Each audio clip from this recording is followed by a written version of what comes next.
Hey, it's Jeremy from OpticHouse.com. So every once in a while I've received a request from people to know what art tools I'm using, what brush I'm working with when I'm inking. So I thought I would do a drawing video, not really a drawing video, but basically a video running down all of the tools that I use, both for penciling and for inking, and the surfaces I use and why I use them. I want to preface this with saying there is no one right way to do it. Some tools work better than others, but having the right brush or the right pencil is not going to make you a master artist. Learning draftsmanship, composition, anatomy, proportion, light and tone, those are the things that are going to make you a great artist. A talented artist can make great art using any material, painting with coffee grounds, chalk, charcoal, pastel, whatever. Anyway, so let's start with penciling. When I'm doing my doing rough sketches or I'm doing layouts, I usually will just use Ticonderoga HB pencils, plain old #2 pencils. And I have found that the difference between the Ticonderoga pencils in terms of the quality of the lead versus just whatever dollar store brand, the Ticonderoga lead is actually a little bit better. It's not quite as grainy, and it seems to come off of the page a little bit nicer. I think that the lead in there is just a slightly higher quality, and it doesn't seem to break as much when you're sharpening it.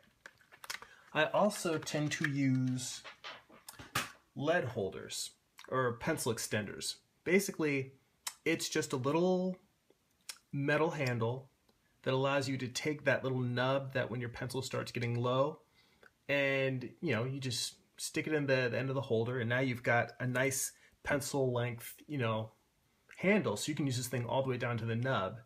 And it really does give you basically twice as much pencil, because once you get about halfway through using a pencil, it becomes almost unusable in terms of being able to rest it in the crook of your hand right there in your thumb.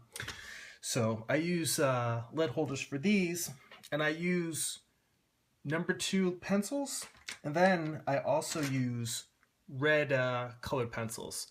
The particular brands I use are Prismacolor col-erase. Let's see if I can get this to focus a little bit more. Yeah. The reason why I specifically use red pencils is not necessarily that it has to be a Prismacolor col-erase pencil, but I've just found that these give me a good quality in terms of the line and color, and at a good value. You can find them at most art stores. Now there's a reason why I use red and regular #2 pencils, and part of that is the next thing. Frequently, artists tend to flip their drawings on light tables. And I'll do a quick sketch to show you the reason for that. But first, let me show you that instead of using a light box, I started using vellum paper. And vellum paper is like tracing paper, except it's a little bit thicker. And what that affords is it gives you the thickness of a normal copy paper, that you would buy or take out of any printer. But it also gives you the transparency that you get with a tracing paper. Now, the reason for doing it like this, and the reason why I use 2 colored pencils, will become apparent in a moment. Let's say I do a quick head sketch, and I draw a character's head in there. Just real simple. Head, neck, get your nose, eye cavity, mouth. Let's not make him, let's go ahead and make him smile. Draw characters that are a little bit more happy. Flesh out the nose a little bit.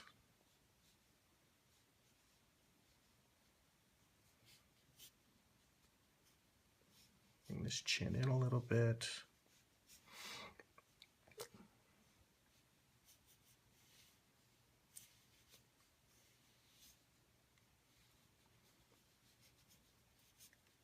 Little ear over here.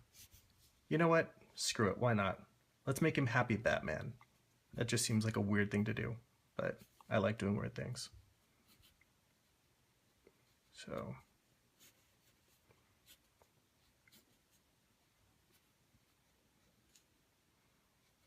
Batman smiling. That's creepy.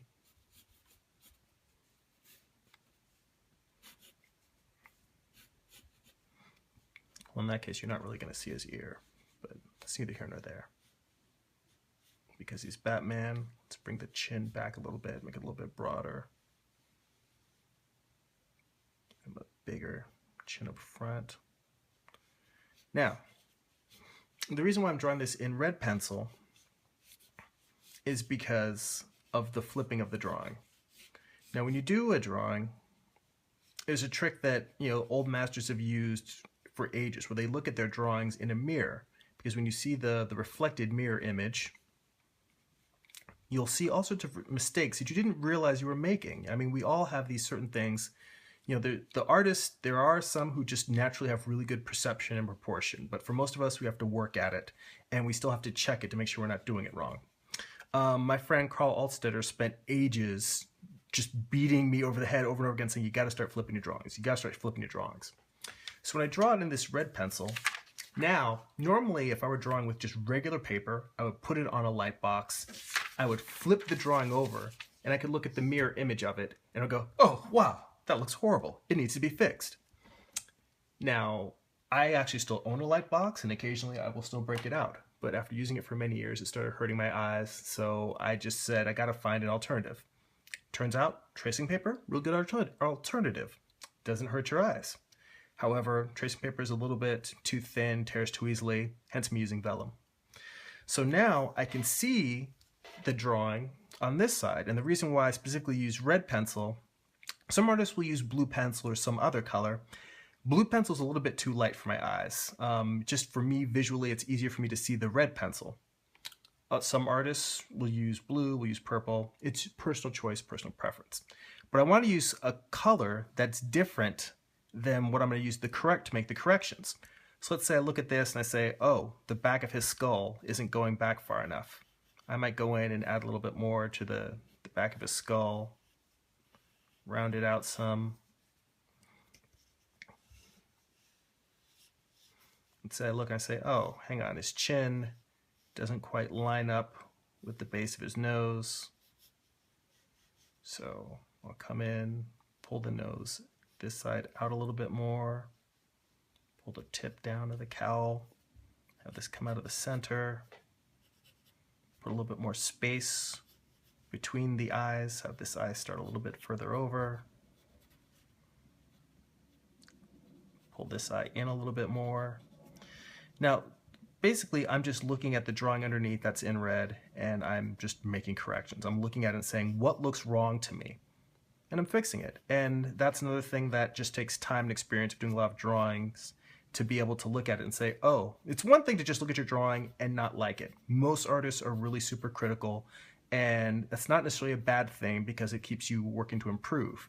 But you have to be able to do something with that critical eye. You have to actually learn how to say, oh, what do I need to fix to make this a better drawing? Doesn't mean it's going to be a perfect drawing. Perfection's hard to reach. It only smiles on you once in a blue moon.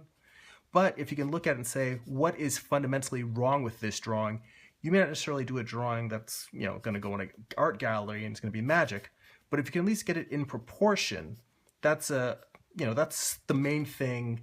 It's like the basic baseline you want to hit. You want to have your drawing in proportion and feel solid, have some structure to it.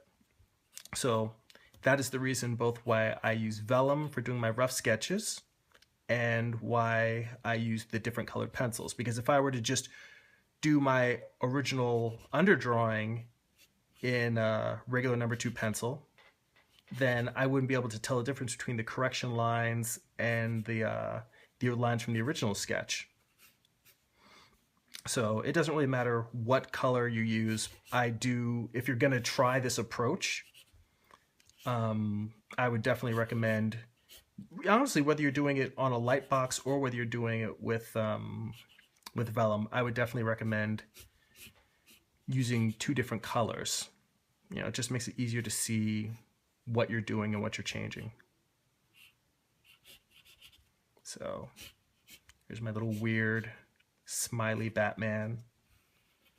And in fact, I'm not completely drawing through the figure. I think that if I did that, I would see that the ear should probably be in between where I put this one and that one. So, you know, that's the other thing about the critical eye. You're always trying to analyze and say, even when you're making corrections, you may make the corrections and the correction might be a mistake. So, you know, you kind of go back and forth and do it until you get stuff right. Or till what feels right, because I can't remember if it was Mobius or some other famous artist, but someone once said, if it looks right and it feels right, then it is right. Because there are artists who can pull off stuff that just anatomically you're like, no way in hell is that an actual anatomically correct drawing, but they can sell it. So it doesn't mean you should intentionally try to draw drawings that are exaggerated and out of proportion. But if you can give it some gravity and some solidity, or it's just got that energy. I mean, like the artist Ralph Steadman, who did a lot of the book covers for Hunter S. Thompson, you know, his stuff definitely not anatomically proportionate, but it's got an energy to it that's undeniable. So it's my weird smiley Batman. He's not particularly thick-necked, which I always imagine Batman being. But anyway, if you take this and then flip it over, now you can see the corrections underneath. What I usually do is I used to go and erase the red pencil so that just the fixed drawing would be underneath. But now, these days, what I usually do is I just take this fixed drawing, I will scan this in, and I will flip it back into the computer. Now, moving on to the next tools. Depends on what I'm going to do. If I'm doing an art print, I tend, instead of doing an inked drawing, I tend to do them in pencil. And I like the idea of doing pencil drawings because with ink, I still have a bad habit of faking and putting down like dark, bold lines that are kind of splashy and energetic. And I'm trying to get myself to really sit there and render what I'm drawing, to actually show the things of kind of cheating and faking it. And I feel like doing it with pencil, if you can have a nice pencil drawing that feels finished, then it doesn't really matter whether you go and you paint on top of that, whether you do digital color, whether you ink it. Those fundamentals, if you can work those things out, then you've got a strong illustration. So if I'm going to do an art print, I tend, instead of inking them, to just do them with pencil. And what I use is a Mars Staedtler lead holder. And this thing, even though the camera is kind of blurry, even if I bring it into focus, you're not going to be able to see, because the area where the name on it, I've held this thing often enough that it's just sort of worn out, so you can't really see it. But this lead holder, what it does is it just has like the lead that's normally inside a wooden pencil. This is just a chamber. It's like a mechanical pencil, but you can put a long lead in here and the thing will hold a long lead. In fact, because this thing's empty, I'll just load it up right now. Right now, I'm using a Prismacolor F leads. And F is a lead that I believe is slightly, I think it's between H and HB, or it might be between HB and B, but it's an in-between lead. I don't know if you know, I'm presuming that most people that would be watching this already know about how, you know, leads go from hard to soft. HB is right in the middle, and then H is hard, then 2H, 4H, 6H. As you go up, they get harder and harder. And then with the softness, it's the same thing where, it's HB, and then B is soft, 2B is softer, 4B, 6B, I don't know if I actually said 8H, but I don't think it goes up to 8. I think it ends at 6. But anyway, sorry, I was doing that off screen. Yeah, so this is a full lead, and you just press the plunger at the end of this, and it opens up. You load this guy up. And if you use one of these, you can't use a regular pencil sharpener with it. You also have to buy a Mars Staedtler lead pointer. And this thing is just a little barrel inside, and it's kind of like a little pencil sharpener that you stick this thing in the top of the barrel. Lower this a little bit. Stick that in there. Spin it around a couple times, and it just gives you a sharper point. And the reason why I use this instead of just a regular mechanical pencil or a 2B or an HB pencil is that this just gives me kind of a sharper, cleaner line. Like one of the things I like about the Ticonderoga pencils is that it's got the right amount of mushiness, but it's also got a little bit of a grit to it. So when you draw, it gives you almost like a little bit of a crunchy feel to it. Whereas this thing gives you very smooth lines. Like it feels like the most precise mechanical pencil you could use. So the thing about mechanical pencils is that there's something about that line that feels a little bit deadened. And this thing gives you like a nice middle ground between the sharp refinedness of a mechanical pencil, but still gives you kind of the organic feel that a regular number 2 pencil would have. So, yeah, this is what I use when I'm doing finished drawings, just sort of like the piece I have, her name is Iris because she's a Medusa, but she's a Medusa who has, you know, eyeballs at the end of her stalks and like at the end of her hairs have snakes. So, you know, this lead holder is what I use to do this piece, which you can see on my website, optichouse.com. You can see the finished colored version that I colored in Photoshop digitally. Now, inks. This is the thing that I get the most questions on. So thank you for being patient and bearing with me. I'll get to the good stuff right now. So I ink with brushes. I mostly use 2 different sizes. Now, these are Blick. They're Wonder White rounds, the Scholastic rounds. The actual brand to me isn't really that important. I found that Blick gives them to me. They sell them at a reasonable price. I think that these brushes are maybe $2 a piece, maybe less. But I like them because some people will spend, you know, $20, $30 on a brush, and they get really nice brushes that they have to take care of. And they do take care of them. They last them for years.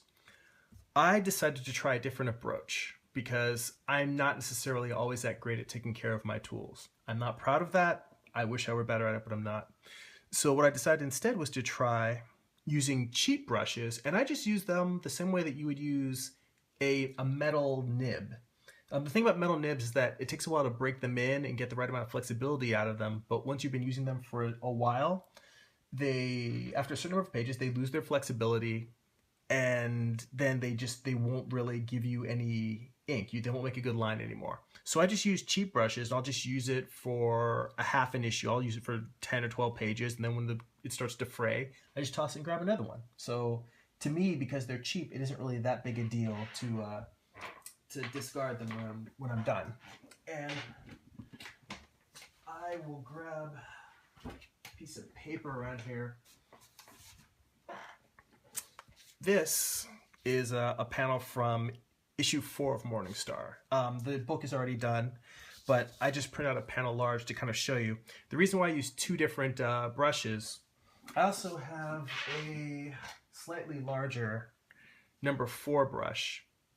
I use this brush more to fill in blacks, and it's not even a particularly big brush, but all these brushes are small enough that I can keep them in a small little travel pouch to take with me if I want to ink at work on my lunch breaks, or if I'm like going over to a friend's house or going to a get-together of artists. I try to keep all of my gear mobile because there's too many excuses to not get work done. There's stuff that happens all the time. You can't find enough hours in the day to get any artwork done. So I figure if I have all my stuff with me and I get a spare, half hour, 45 minutes to work on a comic page, then I'm going to work on it because I got my stuff with me. There's no reason not to. So I'm using the larger of the brushes, the number 2 brush. I'm using this one to make what's called a holding line. Some people might say that, because there are no actual hard lines around objects in real life, that it might not necessarily be a good practice to put these artificial thick lines around an object or a figure. But I just look at it more like it's an illustrative thing. I'm not a photorealistic artist. I don't claim to be, and I doubt I ever will be. So for me, it's a stylistic choice. And what I do is I put a bolder line around the outside of the main figure. And this serves a purpose, like it's creating a strong silhouette, the way you see like a lot of concept artists do when they're working out figures. You know, they'll start with a silhouette and sort of build inward on the figure, or build outward in terms of like adding bits and pieces. That's kind of what I'm doing when I'm doing this strong holding line. And basically it serves to separate the figure from the background, or if I've got multiple figures in a particular panel, I will take whatever figure is the closest and I will give them a thicker holding line. And then as I move the characters, you know, further and further back, they'll get thinner and thinner holding lines. And so you get to the background, and then basically, you know, I may not even put a holding line around figures in the background. They just become, part of the environment. But what I do in terms of the holding line is once I've got this slightly thicker line that's defining the figure, then I will, let me see. Oh, I'll leave out the wing right now, because this isn't a tutorial on inking. This is just me showing you the tools and why I use them. That thicker line gives you the silhouette.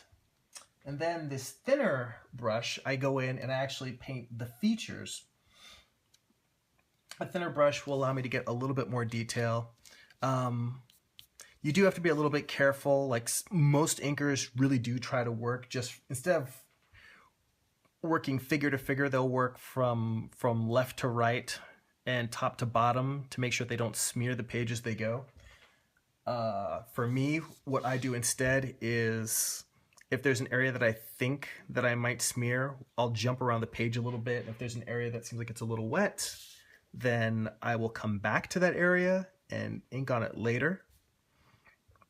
Or I'll try to have multiple pages going so that I can just stop at a certain point, and if one page has too much wet area, then I'll just, you know, leave that page alone, jump to another page, and then just, you know, India ink dries pretty fast. So if I just leave a page and go work on another one for 20 minutes, that even 20 minutes is plenty. Like I really can just let a page dry for about, you know, 5 or 10 minutes is usually the most I really need in terms of like leaving a panel alone to dry out so I can come back to it.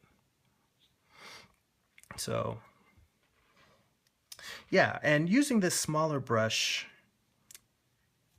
I can come in and just get more details, and it feels a lot more like drawing. That's one of the big things for me, because I still feel like I have a ton to learn about inking. It's only in the past year or two that I've started to get some confidence in terms of inking with a brush. It used to be that I would try every few years and do it and give up. If you think too much about the fact that you're working with ink and trying to make these perfect lines, it can get to you because you don't necessarily have confidence in your line yet. But if you just think about the fact that you're drawing and you just happen to be using a tool that gives you these brushy lines, but you focus more on the drawing aspect than you do, you know, the permanence of the ink, that helps a lot. It just kind of relaxes you, and you sit down and it's like, hey, we're just drawing. It's not a big deal. You sit here, put lines down. If you mess up, I know what you're thinking. You do it perfect. You're never going to mess up. You sit down here, it's like, hey, once I know the right tool, I got this. I'm not going to need to worry about fixing anything. It's going to be perfect. But on the off chance that you brilliant draftsmen and draftswomen out there do make a little oopsie, I will just go in with whiteout. I have a jar of Pro White, which is it's a white acrylic paint that a lot of inkers use to white out, to paint over areas that they want to, if either it's a mistake or if they're trying to get an interesting lighting effect, they may intentionally paint white into black. I have a jar of it. I've rarely used it, not because it's not a good material, but just I've found that using a whiteout pen has just been more direct for me. It's just quicker. It's one less tool to have to go, like having the jar, having to go, and I would have to have a separate brush that I would keep just for painting stuff out with the whiteout. And that's not really that much of a hassle, but I like to keep things as streamlined and stripped down as possible in my process. But yeah, let's just say that I'm inking and all of a sudden I'm like, oops, let me just draw that knuckle there. Give her big old, weird draggy knuckles. Like, that doesn't look right. Again, the advantage of it being India ink, it dries fairly quickly. So, yeah, it's already dry. Just go in there. These are Presto Pentel Jumbo Correction pens. These are my favorite. Sometimes I can't find them in office supply stores, so I will go out and I'll order them online because I've used several different kinds. This is my favorite. It gives me a nice solid line. Go through, paint all of that out.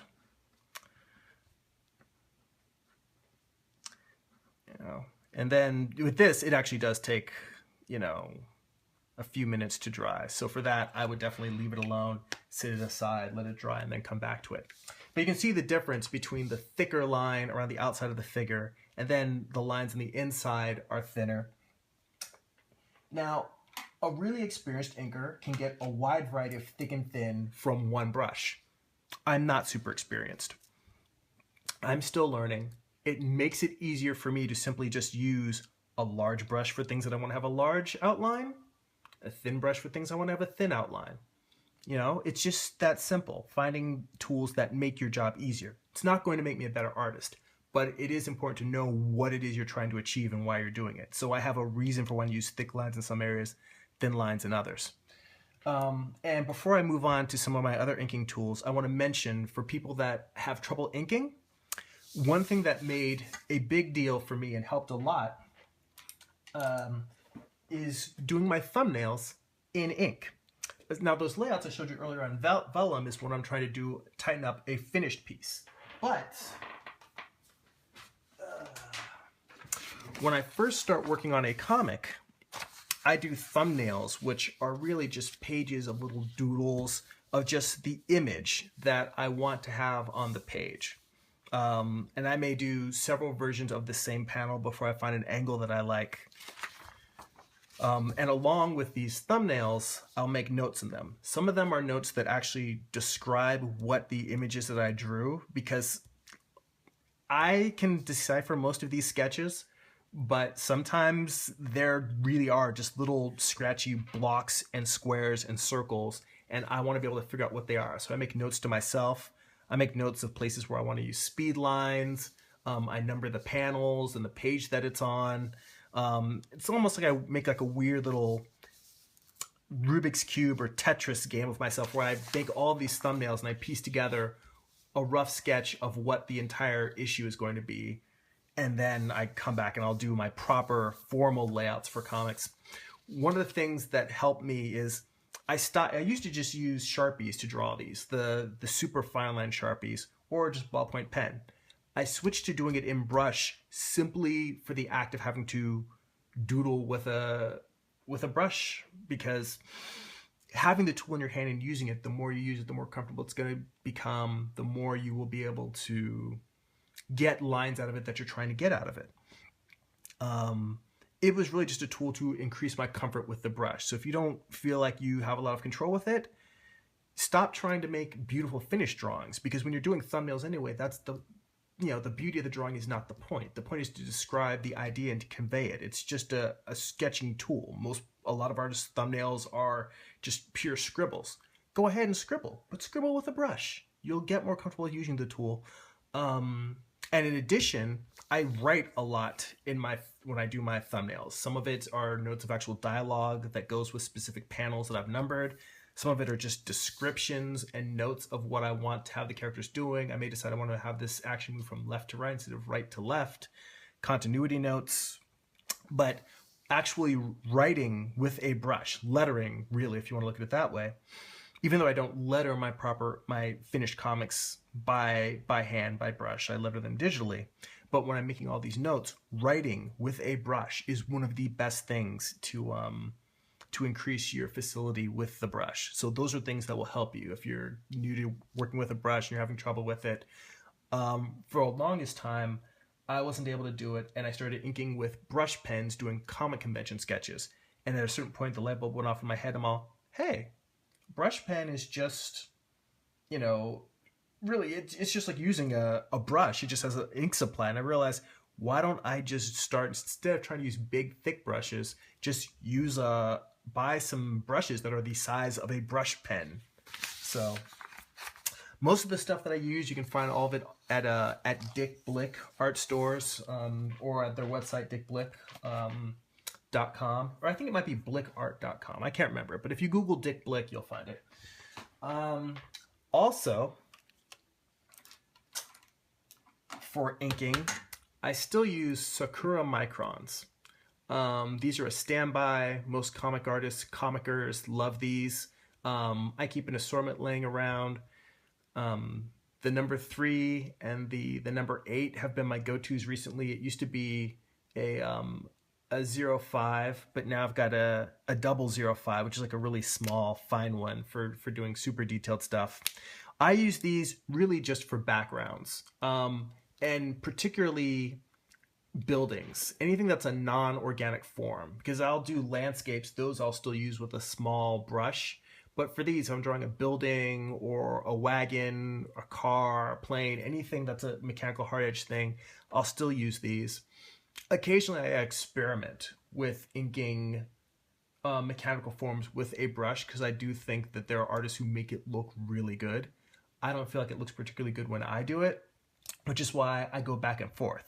It's another thing. If you're still learning, which we all are, we're all artists trying to learn and grow, is to try something, and when it doesn't work, it's okay. You don't beat yourself up. You go back and you use the thing that will get the job done, that you know how to do.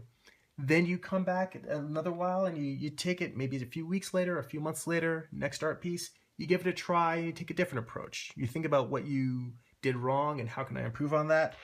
Try that out. There's a couple of things I forgot to mention when I was talking about penciling earlier. This, also another Sakura tool. Love Sakura. Love this. This is an electric eraser. It just spins at the tip. It's a little eraser there. Just fits right in like that in a little clamp. A lot of animators use these because they don't want to get their drawings messy. In fact, animators more often than not tend to have big, fat electronic plug-in ones.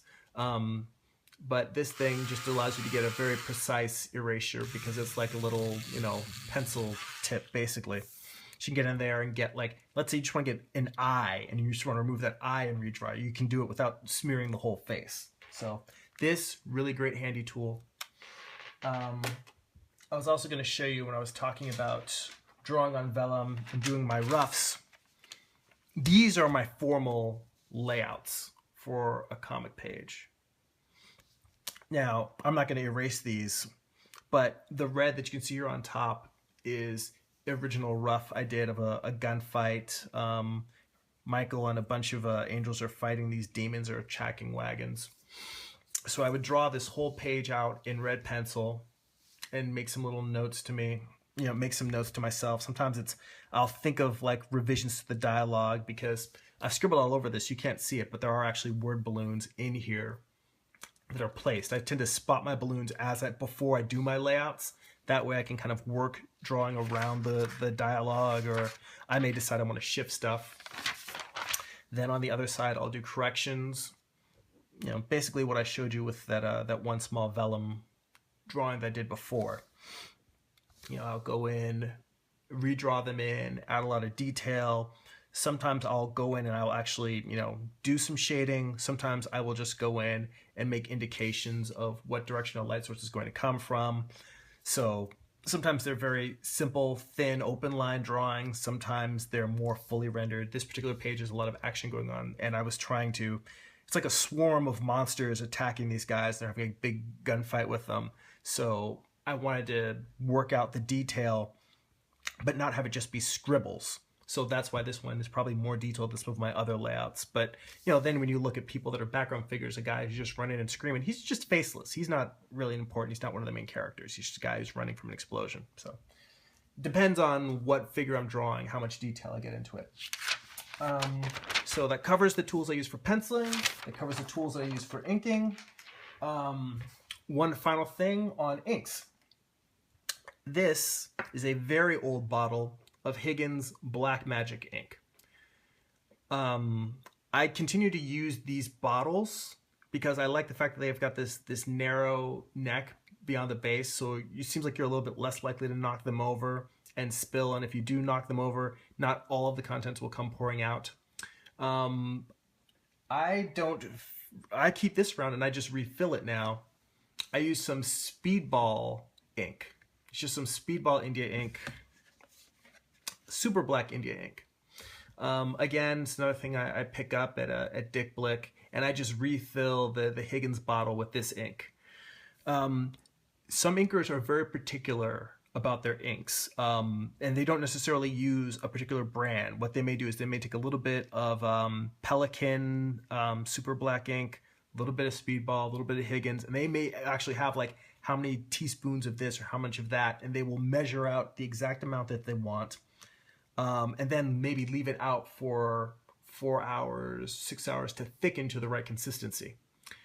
I am not that particular about it. What I do is I just have a little soda cap, and what I'll do is I'll put a couple of drops of water in this, literally 1 or 2 drops of water at the bottom, and then put the ink on top of it. That way it's like the ink will soak up some of the humidity that's below it, and it'll help it stay like more of a watery consistency.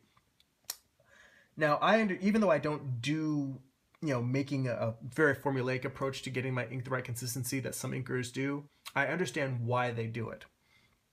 Because the consistency of the ink makes a difference in terms of how it comes off of the brush. If your ink is too thick, you're going to get these chunky lines. You may get more of a dry brush effect when you want something smooth. And you want to have control. It's not a matter that chunky lines are bad or thin, lines are bad. It's a matter of being able to have the control to get what you want. Anyway, this is much longer than most of my videos. This is what happens when I don't do a time lapse. I just sit down and I talk, and you gotta listen to me ramble on and on. But I hope that this was useful. I hope that you go out and you try tons of art tools, because even though these are the tools that work best for me, I'm always experimenting. I'm always looking for new stuff for me to try. And I think that that's one of the best things that artists can do. And when I was in art school, one of the things they did encourage us was to try a wide variety of medium, a wide variety of tools. And that's how you find out what works for you, because every artist is different. And you may find a process that every other artist in the world may look at you and say, are you crazy? How do you work with that? But it doesn't matter. If you get the results that you want, that you're happy with, and your art comes out the way you're trying to create it, that's the most important thing. So I wanted to share the tools that I use and that works for me, but go out, try everything, experiment, play, have fun, and most importantly, go be creative.